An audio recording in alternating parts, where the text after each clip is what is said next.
code review session today. And I am just waiting to make sure that Restream is working. It looks like Restream decided. Oh, no, okay. Code review session. Yep, there we go. Today. It's working. And so we'll hope that the comments also work automatically. I'll keep an eye on them manually as well because they have not been doing that as of late. But yeah, so we're going to do a relatively short code review session. Today we're going to focus on, what are we going to focus on? That's a good question. I've just got two quick PRs that we're going to take a look at. Don't remember what they're about. One of them is mine, so I really should remember it, but you know, it's end of a long day. So let's go ahead and take a look. Okay, so our first PR is going to be improving error messages for columns with /periods, number 25807. And so I was, Dongjun very wonderfully CC'd me on this PR because I am the person who reported this Jira issue because I ran into some confusion when I was a little tired. I think you can actually find it in one of my previous live streams. And the resolver just wasn't working. And the error message was a little bit less than helpful.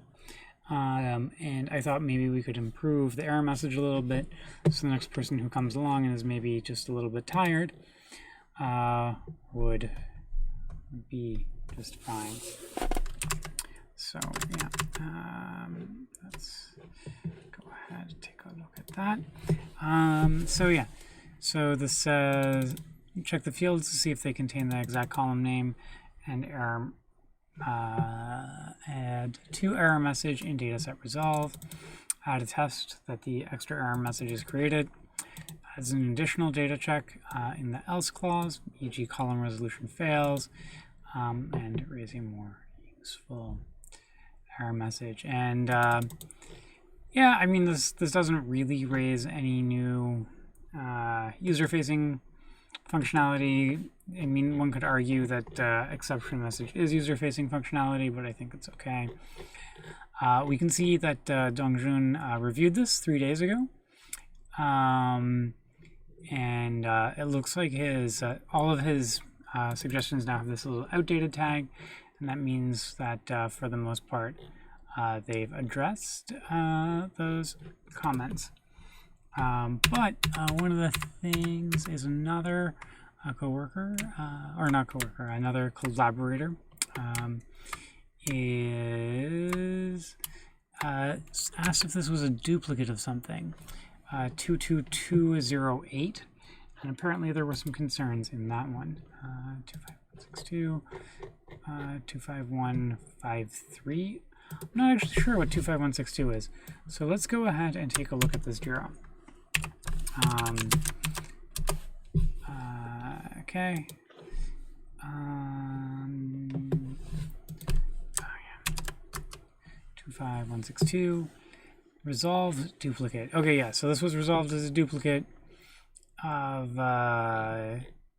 So that being said, this PR was closed and not merged. So let's go ahead and find out why this PR wasn't merged. Make sure that we don't have that same issue in the new PR. Okay. This looks fine. Where did this get left off?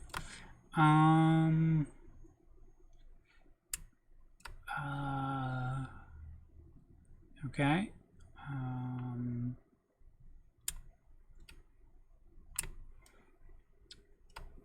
Okay, so it was just closed for inactivity. It wasn't closed because there was a particular issue with it, other than it hadn't been updated to use this resolver. So I don't think we have to worry about that blocking our PR over here. So let's go ahead and take a look. So we got the resolver. Sounds good. We resolve it, and then we do a get or else, and then in our or else field we check to see if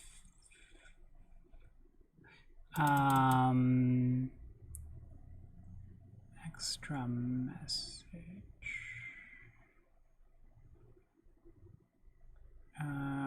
Oh, okay. So then val extra message if field exists. Okay, so then this is just appended on the end. I mean, this isn't the way how I would do the string construction. Instead of the if statement, I would probably use a match.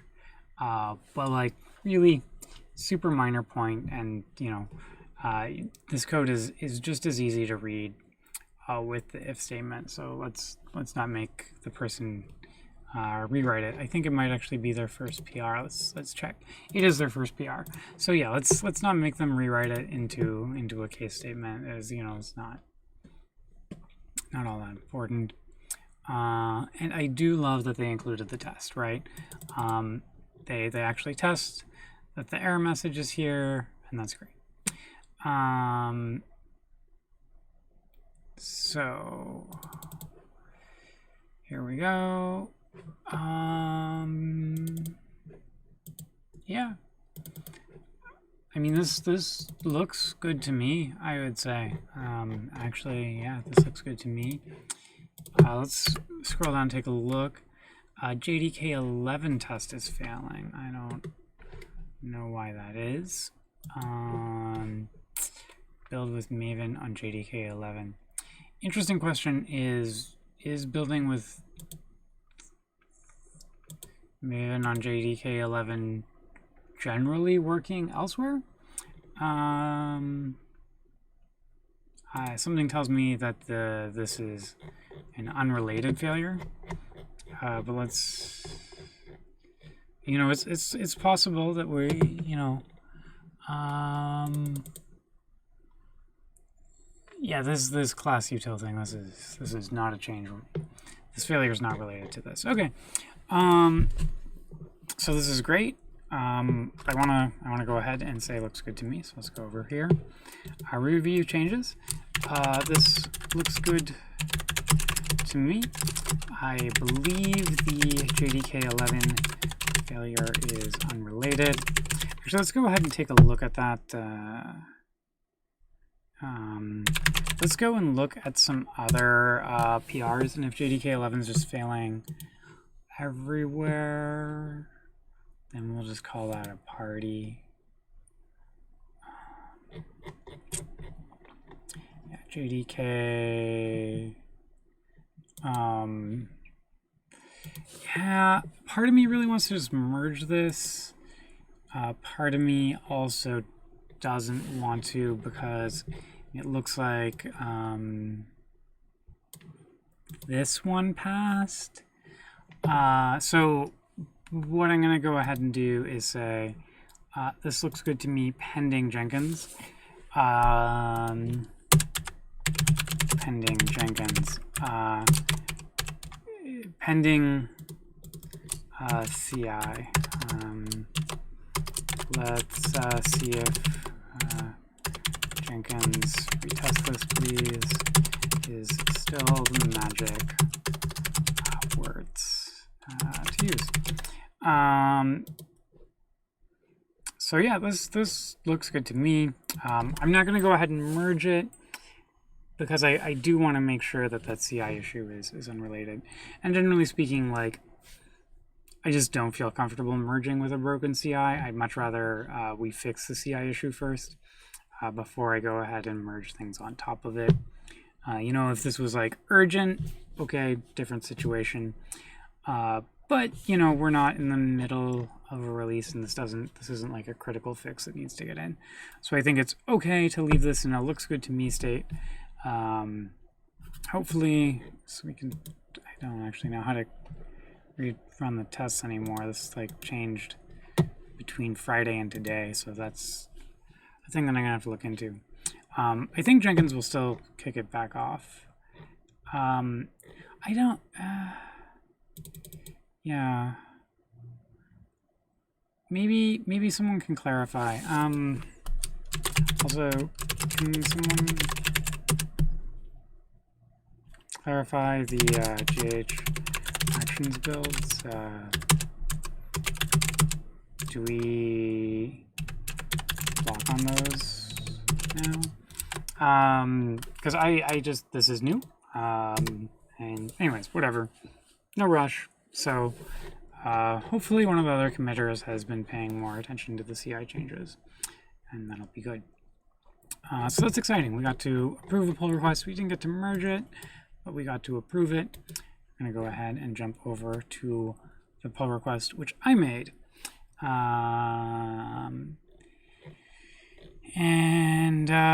Okay, so we ended up at the very end agreeing like, hey, what's up? Let's just leave a to-do comment in here, because making this work on Docker Free Desktop sounds kind of annoying.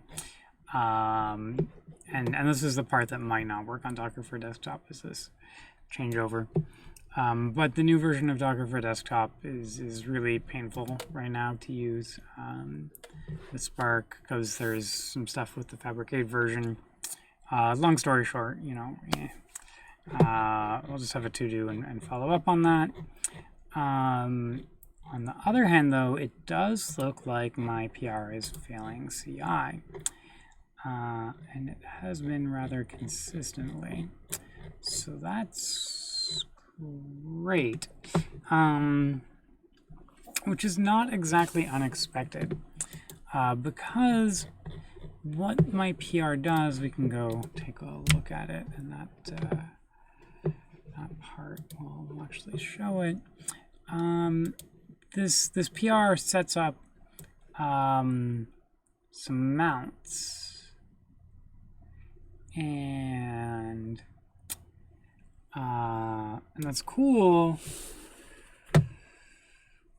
but the CI system probably also has some mounts set up, and it's possible that we're essentially stepping on each other's toes, I would say. So let's figure out what I can do about this.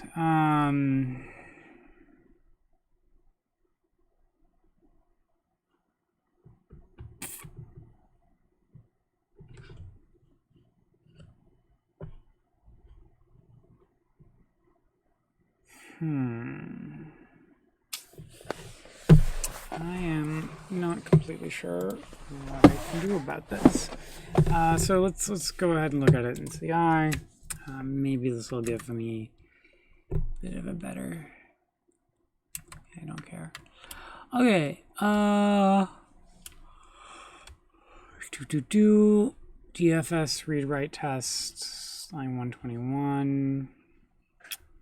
Oh yay, Carolyn just got home. Snuggle! Doing a really sketchy live stream, but I'll come back in a minute.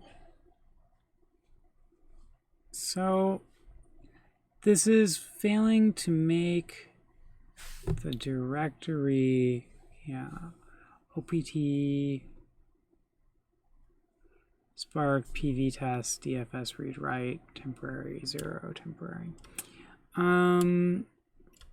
And so the thing is, like, this passes locally on my machine.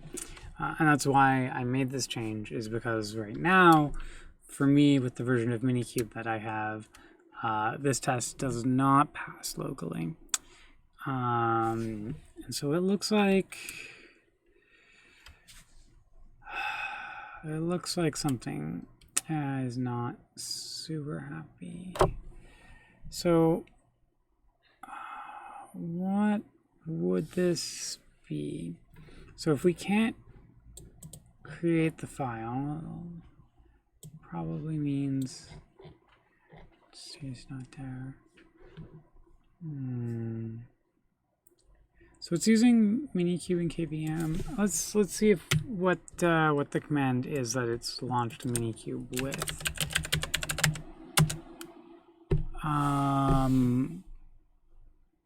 Okay, so interestingly, here we see that there's already this Minikube binding that's happened. And it's actually happening with GID0 and UID 185, which, I mean, that actually matches what we're doing down here inside of the mount setup.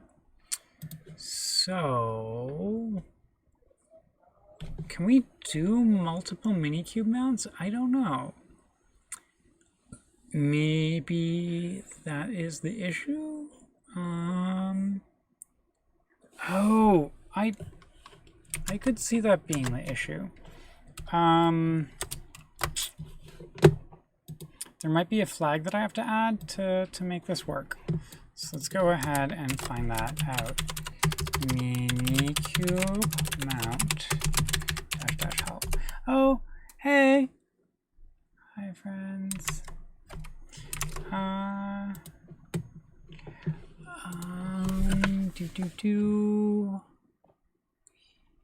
Yeah, okay, kill is set to false.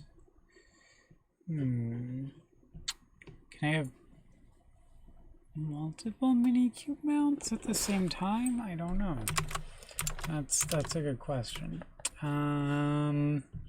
This also has this is specifying some extra things in here that I'm not specifying in my PR for the automatic setup to make it work locally. So what I'm going to do is go ahead and try doing that. So let's, oh yeah, actually, let's go back into this. Oh, okay. What is this branch called? I don't even know.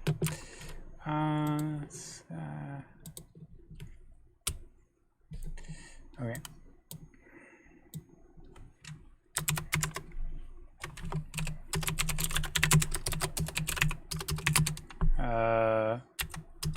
Okay. There we go. So, okay, that would actually, yeah, the bell sound is a wee bit loud. I have to find that setting. I don't know, actually, because it jolts me awake, which I don't really ever want. So what were we gonna find? So it's just minikube.scala. Okay, so let's go ahead and try that.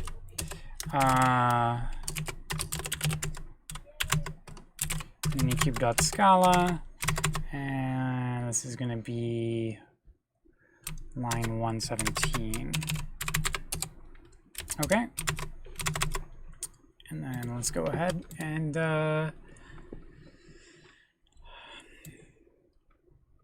pick up these two settings.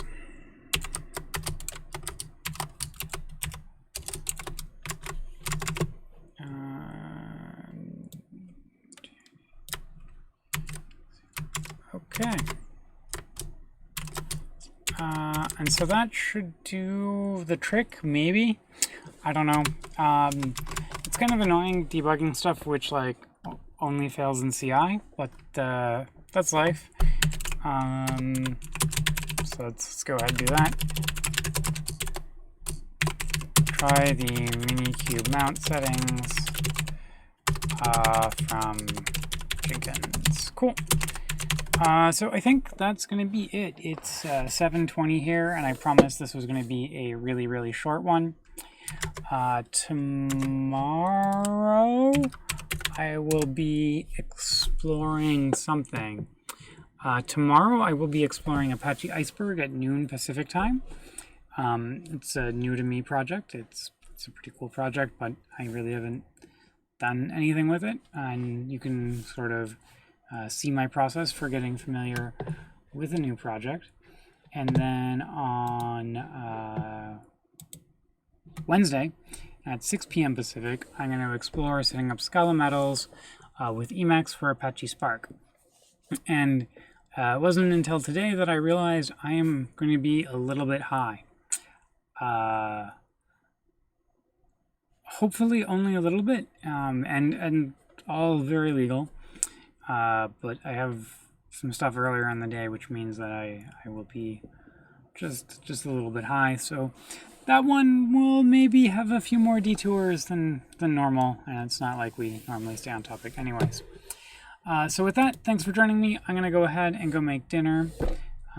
Y'all have a lovely week, and thanks for tuning in, and I hope this was in some way helpful. Bye, y'all.